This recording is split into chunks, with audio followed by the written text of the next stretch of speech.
Carl Frampton, thank you very much for joining us here on talkSPORT today and on our YouTube channel in the build-up to Tyson Fury and Dillian Whyte. I mean, again, I just heard you talking to IFL saying you don't miss boxing so much, but how excited do these nights make you? They really excite me. I don't miss boxing. To be honest, I've retired about a year now, and to be honest, I was looking out probably the last 2 years. But this gets me excited and being involved, and I'm happy and I'm proud. You know, if I was sitting at home, I wasn't working for BT, I'd be excited about this fight, but it's even more exciting that I'm involved and I'm going to be there on the night. I'm really looking forward to it. Let's talk about the fight then. Let's get into that. I know I've heard you've probably given a million predictions at this point, but if you had to break down the fight, how is it going to be won? Are you leaning towards Tyson Fury seems the consensus favourite, but Dillian Whyte carries that danger? Yeah, look, Dillian Whyte's a good fighter, a really credible opponent. For a fight of this magnitude, he's a good opponent, and he can punch, good left hook, good jab, tough as well. But I feel like I'm on autopilot saying this because I've said it so many times. But I think if you build a fighter that makes Tyson Fury look good, you build something close to Dillian Whyte, a shorter, more squat guy, aggressive with a hooker. Who's a bit wild, and I think that's Dillian Whyte, isn't it?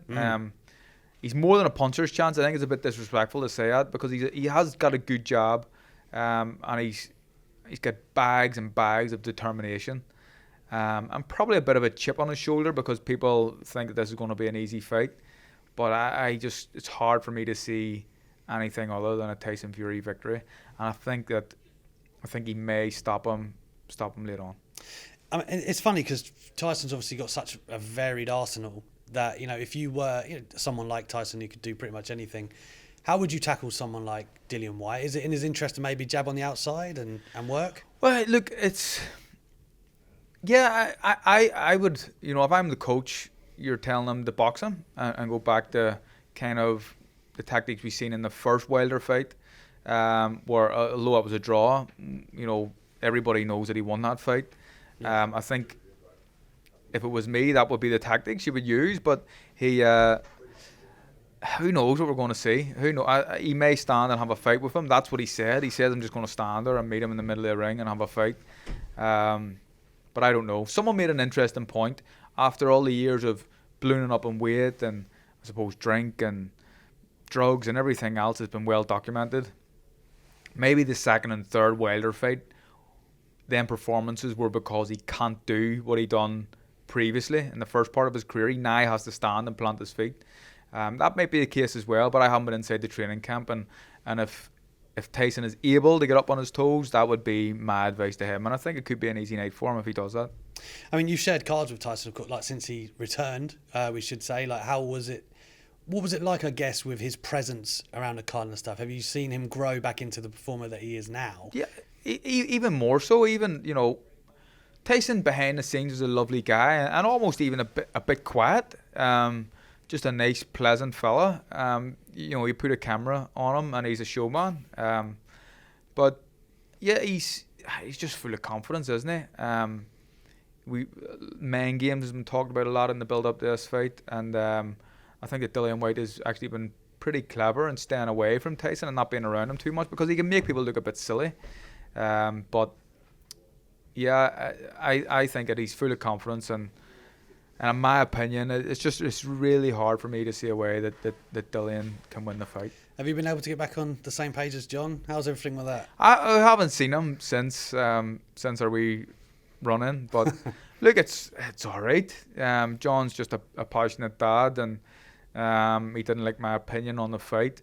And for us, I think the interview they saw, I actually said I wanted Tommy to win. I just didn't think he would win. But Tommy's still an improving fighter, and he's a young novice professional. My opinion may change after I see him. He's fighting a credible opponent, winning record, winning record 10-1. It may change after this fight. It may not change after this fight, but we'll see. And you, speaking of John, and you said earlier you think Dillian Whyte has maybe been smart staying quiet. I guess it, in a weird way. I know Warren is not happy with him not contributing to that stuff, but in a weird way, the promotion of the fight, I guess, has been the intrigue has been heightened because he has been away. Has he kind of been smart to stay out of Tyson and John's crosshairs? I think he's been smart to stay away from it and not get involved in any altercations with these boys. And again, like I've said it so many times today, I feel like Tyson can make people look silly at times and embarrass them as well at press conferences.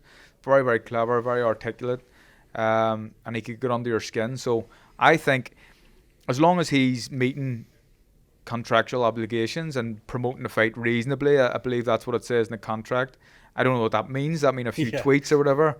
As long as he does that, and he's not breaking any rules or breaking the contract, I think it's been pretty clever from Dillian Whyte. 94,000 we're expecting at Wembley. Obviously it's going to be a record, like a huge domestic showdown. Kind of, for yourself, probably Josh Warrington was maybe your biggest domestic showdown, I would say. Like, I know it wasn't the result you wanted, but still, looking at that time in your career, was the pressure different? Like, what was it like having that big showdown? I think probably the biggest domestic showdown for me was Quigg. Yeah. At the time it was a massive fight, and he was a world champion, as was I. It was a unification fight.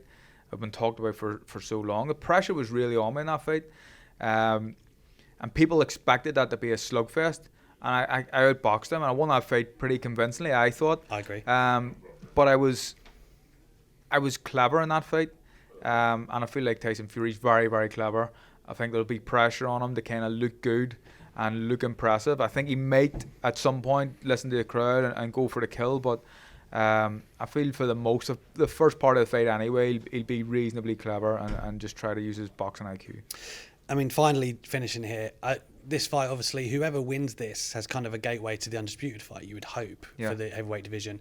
What do you think happens with AJ and Usyk? I think that I'm surprised the fight's happening, actually, considering what's going on in Ukraine and what Usyk has just been involved in. And I just think, how does Usyk prepare for a fight mentally when he's got friends and family in a war zone at the minute that he's just left himself?